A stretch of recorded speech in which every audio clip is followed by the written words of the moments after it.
In today's video, I'm going to teach you how to invite a collaborator to your Wix website.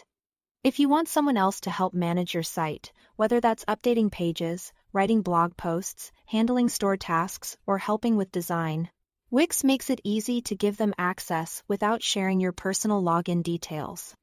The key is to invite them as a collaborator and assign the right role based on what you want them to do. To get started, log into your Wix account and choose the website you want to share. If you manage more than one site, take a moment to make sure you are opening the correct one before moving forward. This helps avoid sending access to the wrong website by mistake. Once you are inside your site's dashboard, look over to the menu on the left-hand side. Click on Settings and then find and select Roles and Permissions. This is the section where Wix lets you control who has access to your site and what they're allowed to do. It's a good place to review if you ever need to manage a team or adjust someone's access later. Next, go to the top right corner and click the button labeled Invite Collaborators. This opens the invitation window where you can add the people you want to bring into the site. Now enter the email address of the person you want to invite. If you are inviting more than one person at the same time, you can add multiple email addresses by separating them with a comma.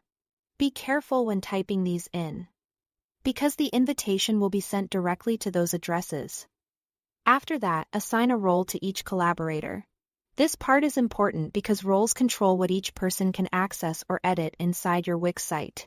For example, you might choose website designer for someone working on layout and appearance, blog writer for someone creating content, store manager for someone handling products and orders, or co-owner for someone who needs broader access. Choose the role that best matches the work that person will be doing, so they have the tools they need without giving more access than necessary.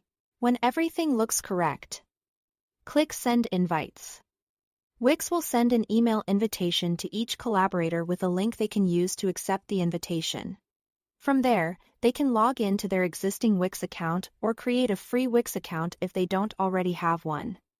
And that's it. Thanks for watching.